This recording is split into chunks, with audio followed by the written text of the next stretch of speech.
Good evening. We are so excited to be right here in Belleville in the Metro East to host a Barbershop Talk. Here with the Democratic Party of Illinois, I'm LaToya Greenwood, State Central Committeewoman for the 113th Congressional District. And with me this evening, I have Senator Christopher Belt from the 57th District and George McClellan, who is candidate for the 114th District State Representative.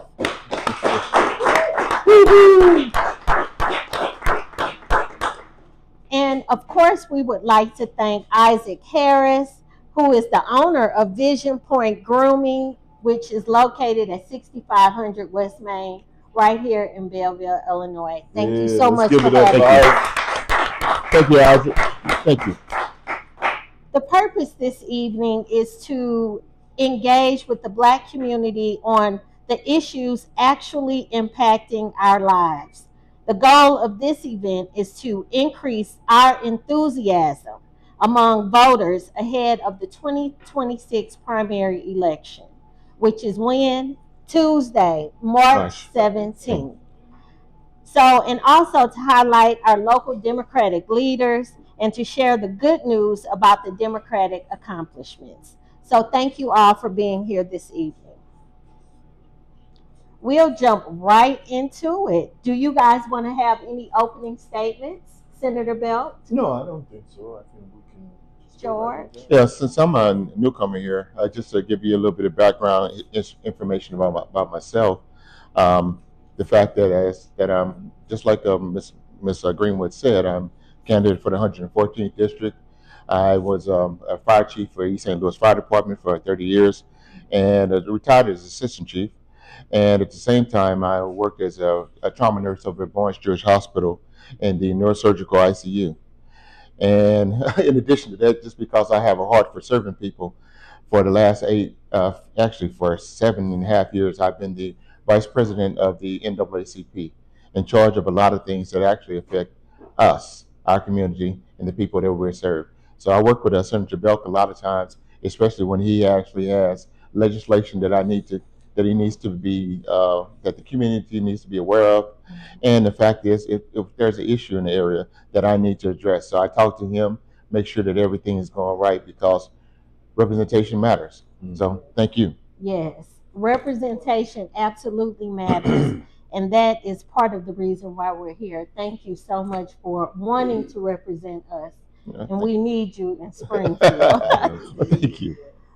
So we'll start with the first question. Since the 2020 election, we have seen a decrease in Black voter turnout, and polling shows Black voters are increasingly open to voting for Republicans. In your opinion, what is leading to Black voters' shift in support and participation? Senator Bell. Well, I think if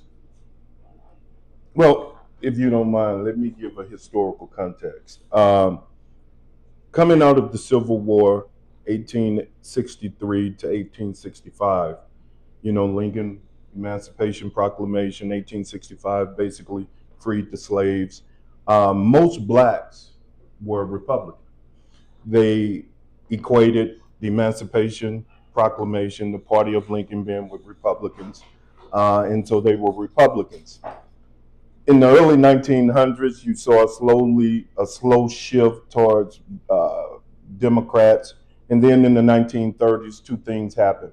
The Republicans ran an anti-Black Lily White campaign, and that was the name of the campaign, Lily White, and FDR's New Deal program.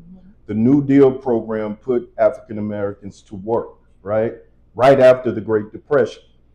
Fast forward to the 60s. You have Kennedy and Johnson. You have all the civil rights legislation that came out of the 60s. And that solidified African Americans as they moved to become Democrats. And then if you look further beyond that, you have Democrats, the first African American to be nominated by a major party, Barack Obama, right? He was a candidate for the Democratic Party. He then became to be the president of the United States. Okay. You have Kamala Harris, right? You have Ketanji Brown Jackson, Supreme Court associate. So you have a lot of firsts coming out of the Democratic Party. Even on the state level, you have our speaker, the first speaker, Chris Welch, Yes. right? He's the first African American speaker. Right. You have Cecil Partee, the first Democratic president of the Senate in 1975, right? You have Kwame Raoul, the first Attorney General currently in Illinois. And so you have the Lieutenant Governor, right? The first African American Lieutenant Governor, period. And so we've come a long way being Democrats, right? Is it perfect? Is the system perfect? No. But we've come a long way and we've achieved some things. So the issue then becomes, what do we have to do to maintain the momentum, right?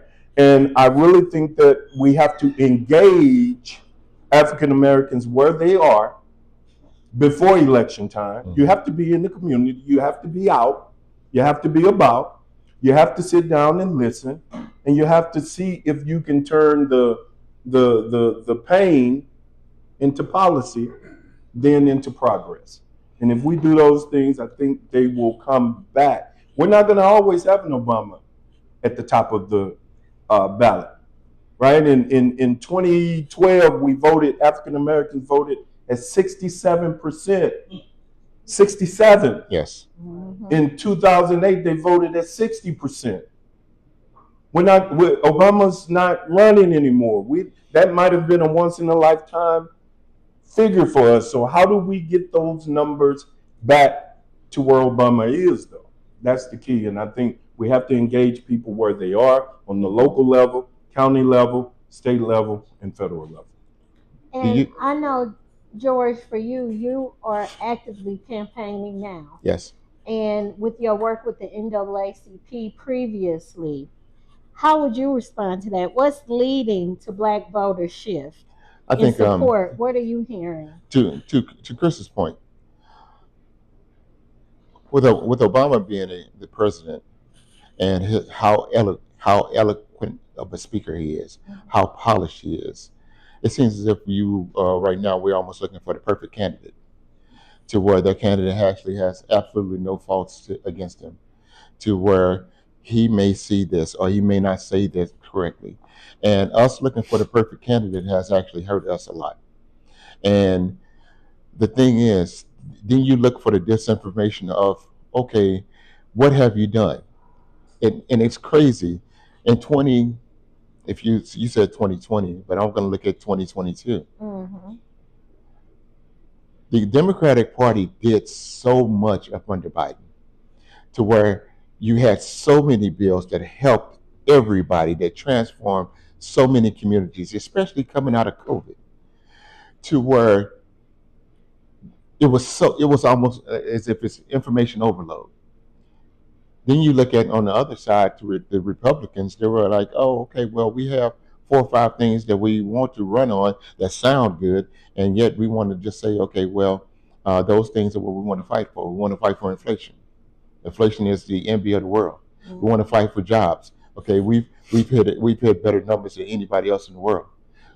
The things that happened in 2022, they're trying to pick and choose, and then they ran with it. Oh, now they're taking your jobs. That's the reason why immigration and immigration enforcement, even though Barack Obama was the number one person who actually had immigrants who were deported, but you didn't see the issues that they have with ICE because everybody was given due process. That was the difference. When we talk about down ballot races, have the most direct impact on a voter's daily experience. So we know that local politics is the politics that we feel the most. It's our city council, it's our mayor, it's our library board, our school board. So which offices do you believe voters should be paying attention to in 2026? Oh, George? okay. All right. I'll take that one.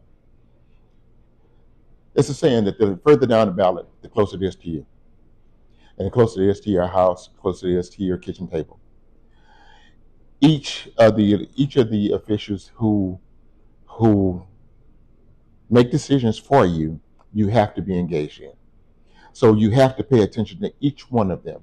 Now, the only one that I don't know how to vote for would be the judges, because I'm not an attorney. I don't live in that space. I don't work in that space. However, everybody else has some way affected you. If it's a city council person, if it's the mayor, if it's even the precinct committeeman, they look in order to see, okay, the things that you actually have for your community, to where you can actually transform your community. If it's snow pickup, if it's trash, if it's anything that's happening in your community, if you need to have a derelict car moved, your precinct committeeman is doing all that stuff. Then you look to the mayor. Yes, you need to be involved. And a lot of times when you have smaller communities, everybody wants to gravitate to the mayor in order to change it. Outside of the city of St. Louis, to where we have a council form of government, and the council form of government is still extremely, extremely important. However, in these local elections, when you go to the county level, if you're a city, you're gonna petition the county in order to get some funds, to get some things done, because you have to work hand in hand. You have to work together. And if you're not doing that, then you lose the people that you look in order to represent. If you cannot talk to the people above you, or if you cannot fight for them in a way to where you want to make some difference for the people that you represent, yeah, and that's the issue that you have. You have to make sure that each one of those elections matter. Right. Partnerships are very important. And it's something that we're lacking right now in the 114th district with our current state representative. There's no leadership, there's no connection to the community, which is why we are totally on board with George being our next state representative. Can I Senator, can I say something to that? I know this is record just because it was we recorded it when we were with the NAACP. When the current state representative had the audacity in order to say, "Well, I haven't talked to all of my leaders in my communities that I represent." I have a real problem with that. I have a real problem with the fact that you have leaders in certain communities, and you're telling me that, oh, they won't talk to me. What do you mean? Yes, your job. Your job is not to talk to your leadership, because you're supposed to be the liaison between whoever is actually in the whoever is at the state level and the local level. You're supposed to be that middleman to fight for the things that you need in your area. mhm, absolutely. Senator, down ballot races. Which offices do you believe voters should be paying attention to in 2026? All of them. They need to pay all of them. Pay attention to all of them for the reasons George has already laid out. Right. You can go from the precinct committeeman all the way up to the top, relative to down ballot, and to what George said earlier. Mhm. The further down they are on the ballot, the closer they are to you. You, with the exception of the post office, you probably don't deal with federal government often each and every day, right? But you deal with local government every day. If your child goes to school, you deal with local government. Your child is that's teachers, and that's the local school district. Uh, if there's an issue with your something that's going on in the city, you're reaching out to the mayor's office. That's local government. Um, your public transit system, it's local government. So you deal with them all the time. Mhm. But you rarely deal with federal government to that extent, right? Yeah, we go to the post office, but minus that, you really don't have that much interaction on a routine basis with the federal government. And so the question then becomes, which one is most important? Every single one of them. When you're filling out that ballot, it may require you to flip it over. Flip it over. If you don't know about a certain candidate, you got a supercomputer in your hand or in your pocket. pull it up and do a little research, and then decide. Ask someone that you have confidence in, and then who you trust about what's going on, and they should be able to help you as well. But vote for everyone. Don't. We're coming up on the midterm. I understand that we have primary March 17th. Make sure that ballot is complete, because ultimately you want to give help to whomever you're voting for at the top. They're going to need help all the way down, right? And we get in the habit of filling out at the top, at the top, at the top, and then we stop, and then we put that ballot in the little mechanism, and we leave everything else blank, and we're not giving help to the ones at the top. It's an ecosystem, and it works perfectly if we choose throughout, right? But if we leave it blank, then it becomes a struggle. It becomes hard. Well, I know I voted, so it's a front and a back. It was a front and a back on my ballot, so I've already voted, and I hope many of you have too. I just want to talk about partnerships again and how important it is in any form of government and collaboration. And just to acknowledge Congresswoman Nikki Budinski's team is here. So thank you guys for showing up. So that's what I'm talking about, supporting each other and always here to partner to get things done.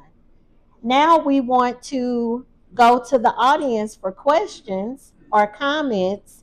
And of course, I want to start with the Vision Point Grooming owner, Mr. Isaac Harris, if he has any comments or questions for our panelists this evening.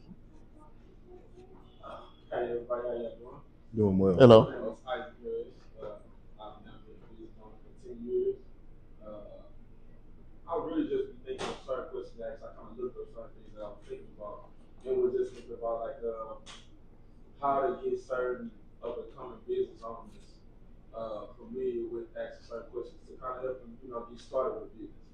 For me, I think in my mind, I was just kind of starting off, with my own money or something like that. But finding out that certain businesses within our community can get certain funding or anything like that sort. What are some ways that you can tell people around my age or coming up in business which way to go in that direction? In terms of small businesses, Isaac, you really want to deal with DCEO, and that's Department of Commerce and Economic Opportunity.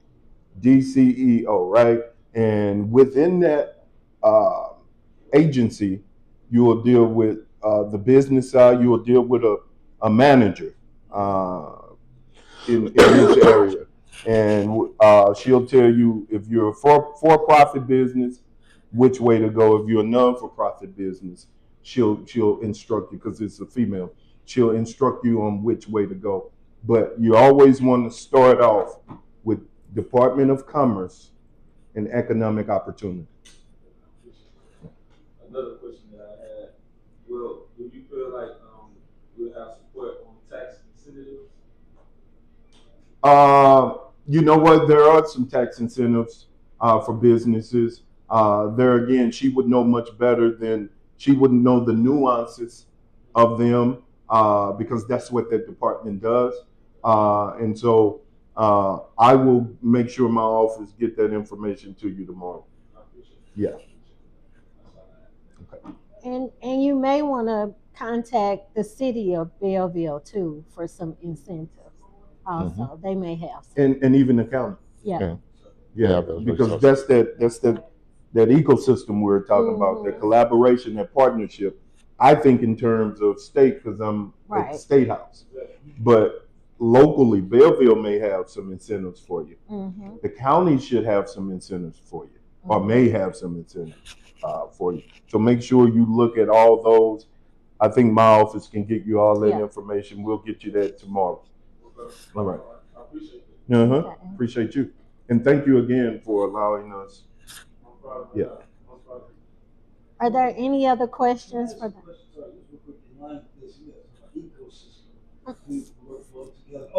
Yes.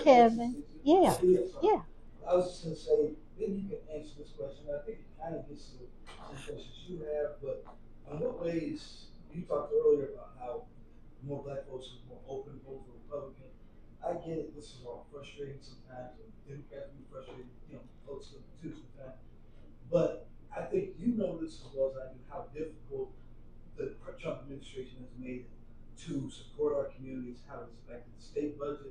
I kind of I want to maybe touch on the ways that even the federal government has impacted your job and like how you're able to support our communities in ways that people may not see. I mean, it's been a challenge for us from federal, but I know it's trickled down to every single. Oh, for sure, and that's a great question. So when you talk about partnerships, other than the current guy that's in the White House, it was, when you talk about SNAP, when you talk about Medicaid, the federal government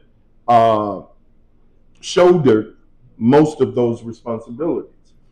When that big ugly bill passed, right, a lot of things changed. A lot of responsibilities that the federal government has traditionally and historically carried, they're trying to push onto the states.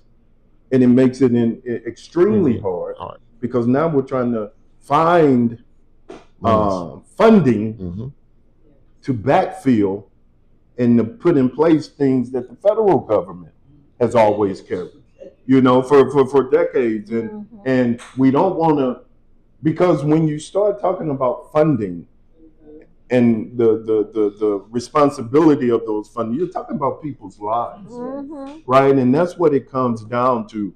And Medicaid cuts deal with people getting dialysis treatment, right?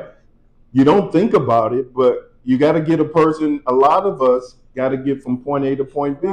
There's transportation that will pick people up and take them to a dialysis center.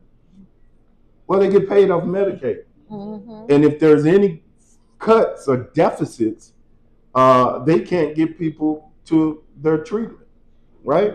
And so it's really, and even the dismantling of the Department of Education.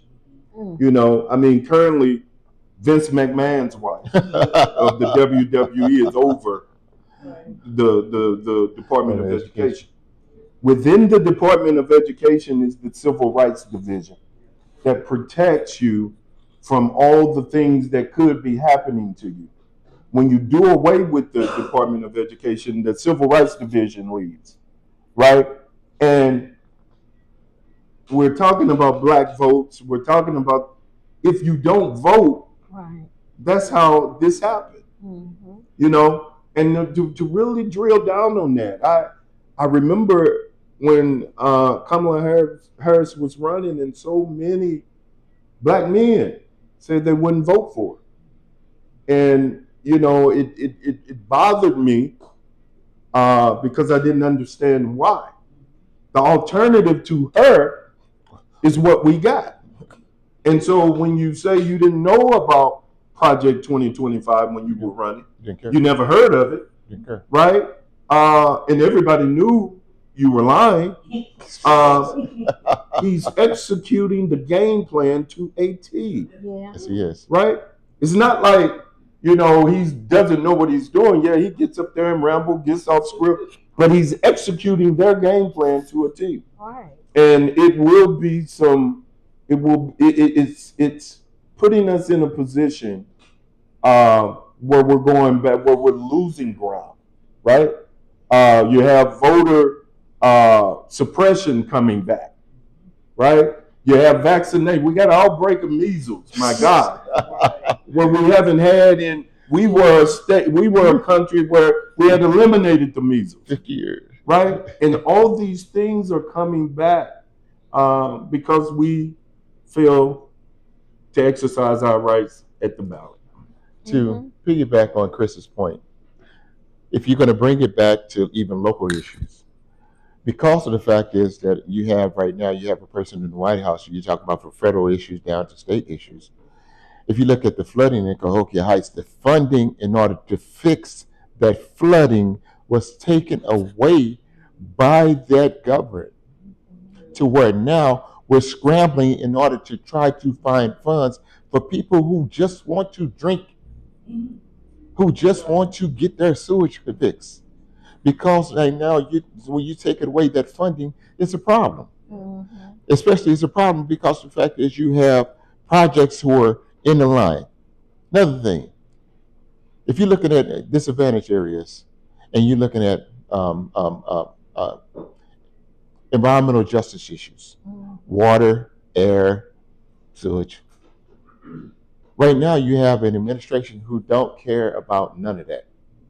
Okay, so where the EPA, which at the time used to have a whole lot of power, right now they have none. There are no guardrails. They've literally taken every single protection, the head of every single protection agency away from us. So when you're looking at the Department of Labor, when you're looking at the EPA, when you're looking at the CDC, someone who is literally snorting crack off a toilet, and you're going to make him the head of the CDC. Are you kidding me? That's where we're at right now. To where, just like Chris said, you have her only qualifications is that her husband was a wrestling owner. So now she gets to be over the Department of Education and don't know nothing about the Department of Education or what it gives. So you get to the point to where now we're in it's almost like the Twilight Zone, to where are we at? Are we still in the United States? To where qualifications matter?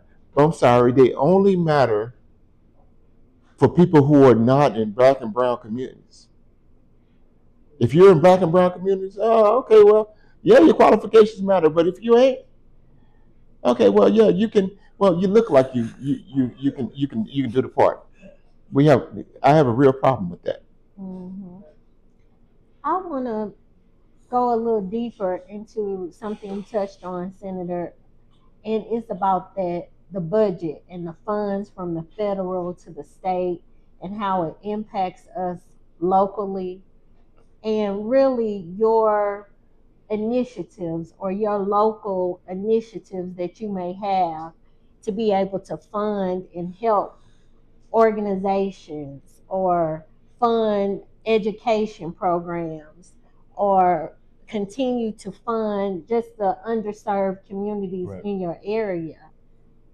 And in some ways, you've been handicapped in that area because you are the 57th district.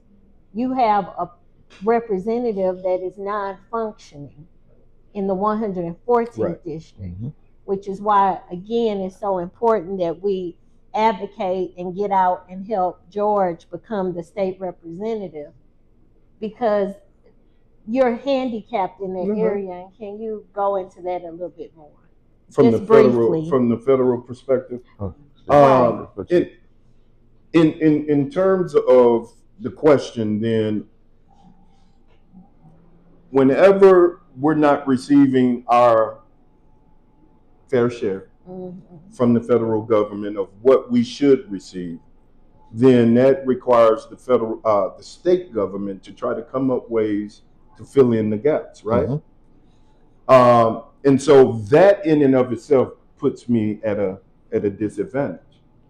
He's right now holding $1 billion from us in Medicaid funding that should have been due to us last year in 25. He's holding that for no other reason because our governor is our governor and we are a blue state.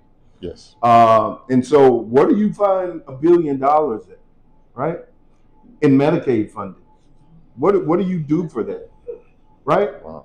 And again, it will have an impact on lives. Now, couple that and that billion and all the rest of the moving parts of the federal government shifting its responsibility onto the state with not having a Democratic representative to work with me, right? The current guy brings nothing back to the state. So a Senate district is each senator, there's 59 state senators. I'm 57.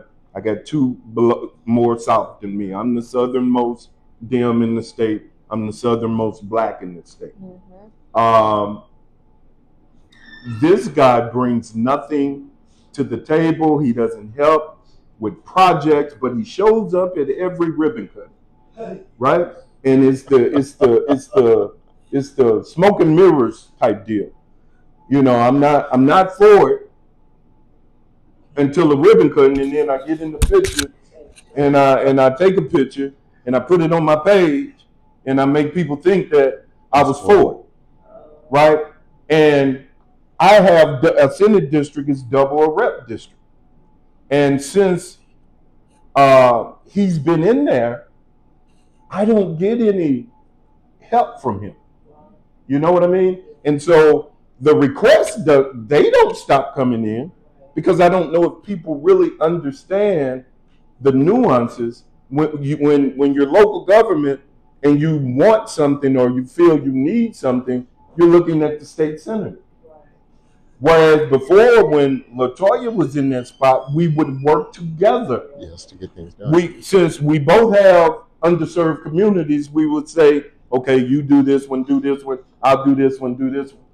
I share it all, right? It's all on my shoulders now, because in the years that he's been there, he's brought absolutely nothing to the table.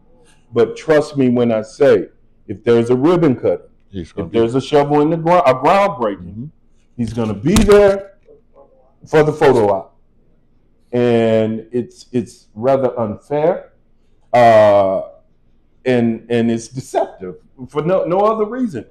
If you feel that way, then don't show up for the ribbon cutting. If you feel that way, keep the same damn energy that you have in Springfield when it comes to, you know, because that to take those votes on those budgets are tough votes. And if you can easily you're having your cake and eat it too, right? You can say no to the budget, and then you can come down here and take all the pictures you want on the manifestation of those things when it's time for them to come, you know, to pass. And it's really a hard job. It really is. And as we go further, the governor just did his state of the state a couple weeks ago in February, where he prioritized the things he wants to see in the budget. Now, from that moment, statutorily to the last day of May, we have to come up with a negotiated and balanced budget, and it's going to be hard. It's a maintenance budget that we're looking at. Everything is staying flat, right? Some things may fall a little bit in terms of funding, but it's tough when the federal government pushes all this on you, right? So it's tough, and you have to carry it. And that's why we should be voting and exercising our right to vote. Yeah. Any time that you do not vote is a vote for the other side. Your vote at home. Yes. The reason why we're in a situation, especially at the federal government level, is not because folks didn't get out to vote, because especially if you look at the demographics and numbers, black women voted at a 92%. Even black men voted at over 80-something% for Vice President Harris. But the problem was that too many people stayed at home in order to affect the ballot. And when you sit at home, you're telling that I love the status quo about what's happening. I don't have a problem with whatever issues that are going on right now. And that's the reason why you have to vote. You have to use your voice. There's too many people who actually fought for it. So you have to make sure that you are able to exercise that. Because to sit at home on that, you do yourself and your community a disservice. And let me say this while we're on this. A lot of us are old enough to remember when you only had one day to vote. That was election day. That is correct. So in this case, it would have been March 17th. In St. Clair County, you've had since February the 5th to vote. And if for whatever reason you didn't want to go to the courthouse or to vote early, you could sign up for vote by mail. It'll come to your mailbox. Right? You ain't got to put a stamp on it. No excuses. You ain't got to put a stamp on it. You know, it'll come to your mailbox. You fill it out, put it back in, fill it out, have someone have to endorse it, but you can get it in, right? I see if it was just one day. In this state, if you're transitioning out of being incarcerated and you're coming back into society, you can vote. You just have to be registered. You can vote. So if we're not voting, then what's the problem? That's true. You know, I know transportation is a prohibitive factor in our unserved and underserved communities. But if we can get the ballot to you and you just fill it out and put it back in the mailbox, then what's the issue? And from February the 6th to March 17th, what are we doing?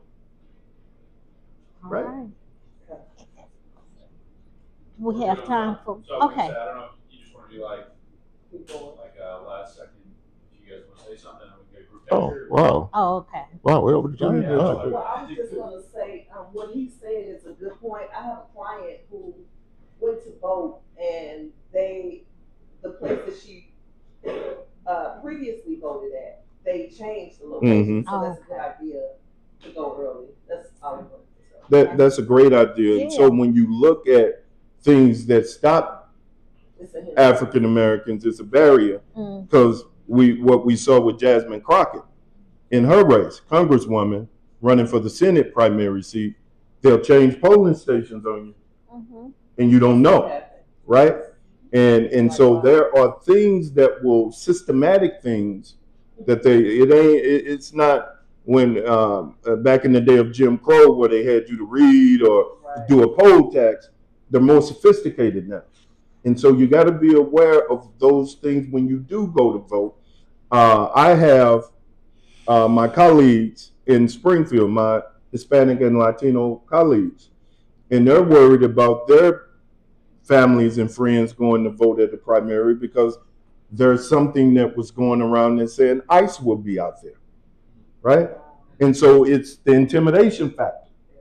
Any type of law enforcement hanging around a polling booth will intimidate. That's right. Or to frustrate, right? Getting in line, and having rude officials talking to you like you're a child or disrespecting you, not having the common courtesy to treat you with respect. That'll make you get out of line and leave and say, I'm never coming back. All of these things are by design, right? And we got to be aware of it. Once you understand what the rules of engagements are, we gotta get you right, right? It's like back in the civil rights time, before they went out in March, you had to meet, and they told you what to expect. And if you couldn't do it, they told you, don't you do this, right? Don't you walk this, you ain't ready. You know, and we got to prepare people for it. And our churches have got to get back involved. Souls to the polls. You know, what the pastor says on Sunday to his congregants matters. You ain't got to tell them who to vote for. You just say who you voting for.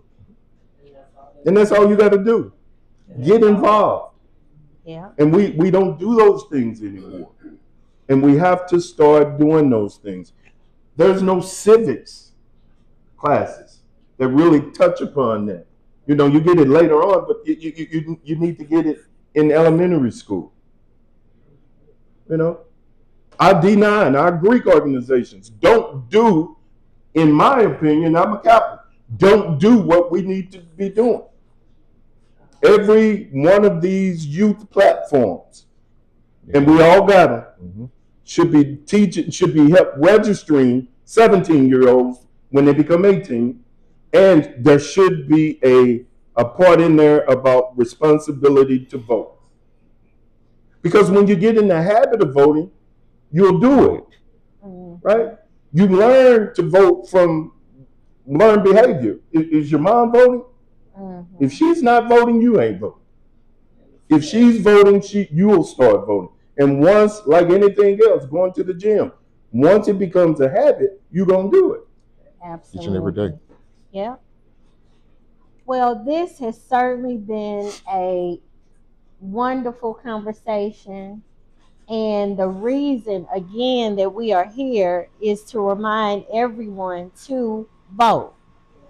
And if you have not voted, make a plan to vote, take people with you to vote, and encourage all of your friends and neighbors to vote.